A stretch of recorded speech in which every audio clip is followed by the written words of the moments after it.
ध्यान की इस प्रक्रिया में पहले तो आप सब लोग ध्यान से बैठ जाइए, ध्यान की मुद्रा में बैठिए। ध्यान की बात ध्यान में ही की जा सकती है। सर्वथा आंखें बंद मत करिए। आंख बंद करोगे नींद आएगी। आंख खुली रखो किंतु मेरी तरफ देखो। यदि मेरे को छोड़ के और कहीं आप देखेंगे तो आपका चित्त भटकेगा, तब भी ध्यान नहीं होगा। ध्यान के लिए अपना आसन स्थिर रखो। श्वासोश्वास आ रही है, जा रही है, बस आप एक नॉर्मल सहज सरल स्थिति में आ जाइए। जैसे भगवान बैठे होते हैं बस उस प्रकार से आप बैठिए। हमारी तरफ ध्यान दीजिए। मैं कुछ बोल रहा हूँ यह भी आप सुनिए और मन को पूरा स्थिर भी रखिए। आजू बाजू वाले क्या कर रहे हैं इस पर ध्यान मत दीजिए। यह ध्यान की प्रक्रिया ध्यान में जाने से ही विदित होती है। मैं जिस ध्यान की बात कर रहा हूँ, हालांकि ये कोई शुद्धोपयोग शुद्धों का ध्यान नहीं है, यह कोई मैं तुम्हारे लिए शुद्धात्मा का भी ध्यान नहीं करा रहा हूँ। अभी मैं तुम्हारे लिए पिंडस्थ पतस्थ रूपस्थ और रूपातीत ध्यान में भी लेके नहीं जा रहा हूँ। अभी मैं लोक विचय संस्थान विचय इस धर्म ध्यान की भी बात नहीं कर रहा हूँ। हमारे यहाँ धर्म ध्यान का जो सबसे पहला भेद है आज्ञा विचय धर्म ध्यान, उसके अंतर्गत आने वाले ये और कुछ कर्मों के संदर्भ में विचार किए जाने वाले ध्यान हैं। इन ध्यानों में एक ध्यान होता है भव विचय धर्म ध्यान। भव विचय धर्म ध्यान में आप जिस गति में हैं उस गति में आप सर्वथा सुखी नहीं हैं, किंतु सुखी होने का आपका पुरुषार्थ चालू है।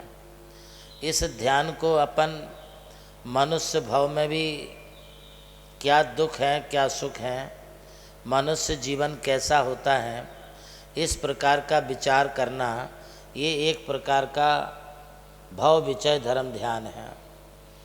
इस ध्यान से आपकी जो शरीराशक्ति है, ये शरीर को कोई तकलीफ़ हो गई तो क्या करेंगे, शरीर में कोई बुखार आ गया तो क्या करेंगे, शरीर का कोई एक्सीडेंट हो गया तो क्या करेंगे, शरीर में कोई बीमारी आ गई तो क्या करेंगे।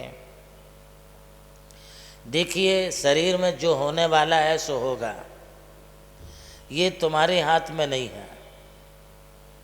एक ना एक दिन सभी के लिए मरना है, किंतु इस मरण से तुम डरोगे सो तुम ध्यान नहीं कर पाओगे। शरीर का आज नहीं कल जो होना होगा, ये शरीर के लिए आप ऐसा विचार करो कि ये एक प्रकार से पानी के बुदबुदे के समान है। बरसात का पानी ऊपर से गिरता है, पानी में बुदबुदे उठते हैं और वे पानी के बुलबुले बुदबुदे पानी में ही विलीन हो जाते हैं।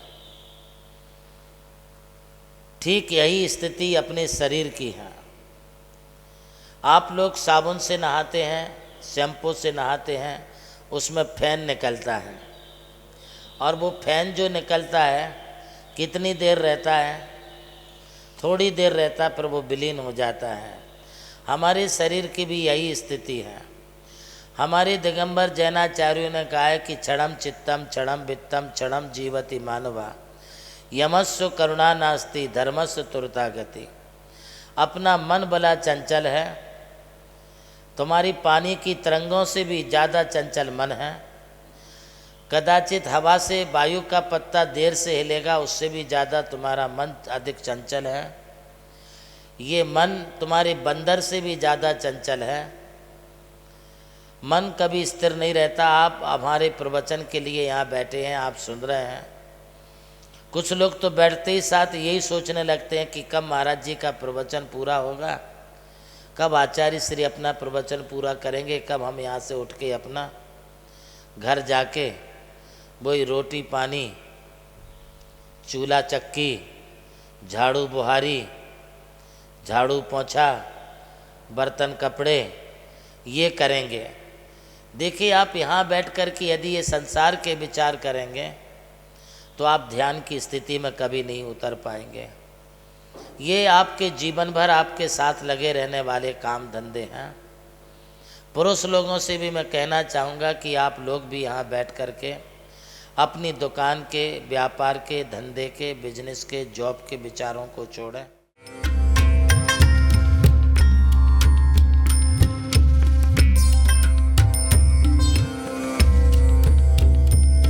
जैन धर्म केवल धर्म नहीं, जन जन का धम है। यही है इस धर्म की संस्कृति। सन 2010 चातुर्मास के दौरान मांगी तुंगी और गजपंथा की तीर्थ यात्रा के बाद एक रात्रि गजपंथा की पहाड़ियों पर विश्राम करते समय आचार्य श्री देवनंदी जी महाराज को एक दिव्य स्वप्न प्राप्त हुआ।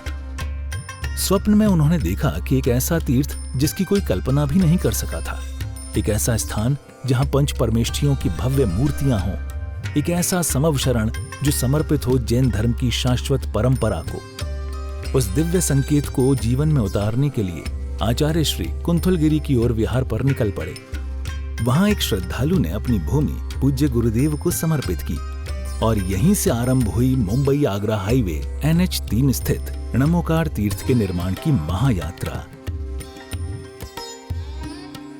ये वही भूमि है जिसे राम टेकड़ी कहा जाता है, जहां भगवान रामचंद्र जी ने 12 लाख वर्ष पूर्व तपस्या की थी।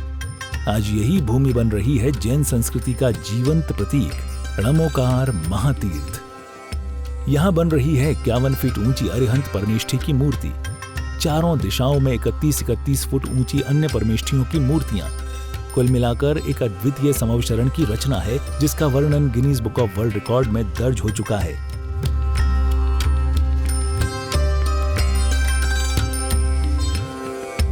इस भव्य मंदिर जी में स्थापित किए जा रहे हैं 24 तीर्थंकरों के 24 मंदिर, पंचमेरु, नंदीश्वर द्वीप, नवदेवता और 64 रिद्धि मंदिर, सप्तऋषि मंदिर और गोमटेश्वर बाहुबली, संवेद शिखर जी की झलक और क्षेत्रपाल मंदिर।